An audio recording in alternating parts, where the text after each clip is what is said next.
Greater Hyderabad లో jet speed గా సాగుతున్న డబుల్ బెడ్రూమ్ ఇళ్లకు ఇబ్బందులు తప్పడలేదు. స్టీల్ తో పాటు ఇతర వస్తువుల ధరలు భారీగా పెరగడంతో ఇళ్లు నిర్మించడం తమ వల్ల కాదంటూ కాంట్రాక్టర్లు చేతులెత్తేస్తున్నారు. దీంతో జీహెచ్ఎంసీ అధికారులు ప్రభుత్వంతో చర్చించే ప్రయత్నం చేస్తున్నారు.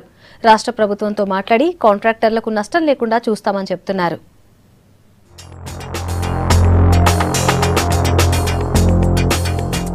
సిటీలో డబుల్ బెడ్రూమ్ ఇళ్ల నిర్మాణానికి సవాళ్లు ఎదురవుతున్నాయి. మెటీరియల్ రేట్ పెరగడంతో కాంట్రాక్టర్లు తమ వల్ల కాదంటున్నారు. నిర్మాణదారులతో కుదుర్చుకున్న ఒప్పందంలో భాగంగా ఇసుక ఉచితంగా ఇవ్వాలని నిర్ణయించారు.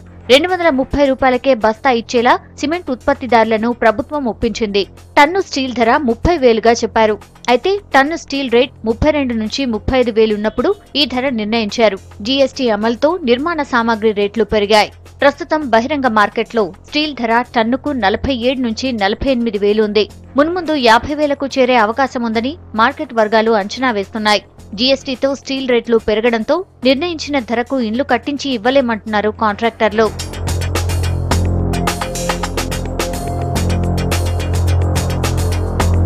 గ్రేటర్లోని ఇళ్ల నిర్మాణానికి 2.5 లక్షల టన్నుల వరకు స్టీల్ అవసరమని అంచనా. ఇప్పటికే 40,000 టన్నుల వరకు కొన్నారు. మెజార్టీ ప్రాంతాల్లో కొన్ని అంతస్తుల వరకు స్లాబ్లు నిర్మించారు. పిల్లర్లు, స్లాబ్ల నిర్మాణంలో ఎక్కువగా స్టీల్ వాడాల్సి ఉండడంతో ఇళ్ల నిర్మాణాలు భారంగా మారాయి. పెరిగిన స్టీల్ ధరల ప్రకారం గ్రేటర్లో ఇండ్ల నిర్మాణానికి 300 కోట్లకు పైగా అదనపు భారం పడుతుందని అంచనా వేస్తున్నారు. అందుకే ప్రభుత్వం ఎక్కువ ధర చెల్లిస్తే తప్ప పనులు చేయలేమంటున్నారు కాంట్రాక్టర్లు. దీంతో గ్రేటర్ అధికారులు రాష్ట్ర ప్రభుత్వంతో చర్చించి కాంట్రాక్టర్లకు నష్టం లేకుండా చూస్తామంటున్నారు.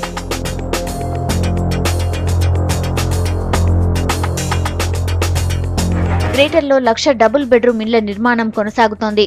వీటికి టెండర్లు పూర్తవగా 92,000 ఇళ్ల పనులు ప్రారంభమయ్యాయి. స్థల వివాదంతో 8,000 ఇళ్ల పనులు మొదలవలేదు.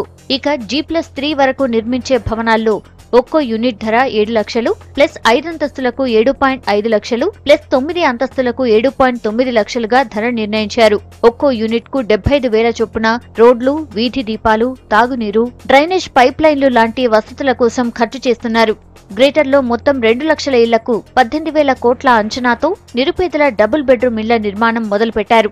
డబుల్ బెడ్రూమ్ది కూడా మనం ఎప్పటికప్పుడు అన్ని ఏజెన్సీస్తో, అంటే సిమెంట్ ప్రాబ్లం ఉండింది కదా ఫస్ట్లో, అది ఒక స్థిరమైనటువంటి నిర్ణీత రేటుకు ఎక్కువైనా మార్కెట్లో తక్కువైనా కూడా 230 రూపాయలకు ఇప్పించడానికి ఒప్పందం జరిగింది. అట్లాగే శాండ్ కూడా డెడికేటెడ్ శాండ్ మైన్స్ వాళ్ళకి ఇవ్వటం, అండ్ సూపర్ ఫైన్ శాండ్ కూడా కావాలన్నప్పుడు నగరం నలుగుదిక్కులో కూడా వారికి అది ఉపయోగించడానికి కూడా మైనింగ్ డిపార్ట్మెంట్తో మాట్లాడడం జరిగింది. అక్కడ డిపోస్ పెడతారు, అక్కడ నుంచి వాళ్ళు తీసుకునేటువంటి అవకాశం ఉంటుంది.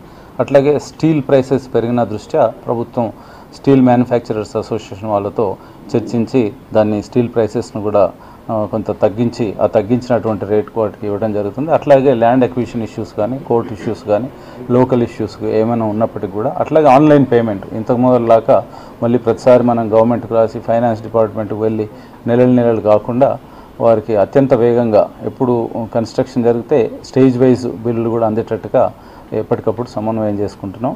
దీనివల్ల బాగా పికప్ అయింది. అండ్ సింగం చెరువు తండలో ఆల్మోస్ట్ అయితే అది ఇనాగ్రేషన్కి ఉంది. అప్రోచ్ రోడ్డు ఇంకా కంప్లీట్ కాకపోవడం వల్ల ఒక 200-300 గజాలలో అది కొంచెం పోస్ట్పోన్ చేశాము. అట్లా మంత్ వైజ్ ఏ మంత్లో ఏది కంప్లీషన్కి వస్తుంది అనేది కూడా క్యాలెండర్ తయారు చేసుకొని ఈ డబుల్ బెడ్రూమ్ను కంప్లీట్ చేయడానికి ప్రయత్నం చేస్తాం. ఇప్పటికే నగరంలో నిర్మిస్తున్న డబుల్ బెడ్రూమ్ ఇళ్ల నిర్మాణాలు వివిధ దశల్లో ఉన్నాయి. సింగం చెరువు తండాలో నిర్మించిన 176 ఇండ్లు ప్రారంభానికి సిద్ధంగా ఉన్నాయి. ఇక ఆగస్టులో మరో 800, సెప్టెంబర్లో 22,000 ఇండ్లు, డిసెంబర్లో 35,000 ఇండ్లు, వచ్చే ఏడాది మార్చిలోపు 40,000 ఇండ్లు పూర్తి చేయాలని బల్దియా అధికారులు టార్గెట్ పెట్టుకున్నారు. అయితే ప్రస్తుతం ఇండ్ల నిర్మాణాలకు కావాల్సిన ముడి సరుకుల రేట్లు పెరగడంతో కాంట్రాక్టర్లకు సవాల్గా మారుతోంది.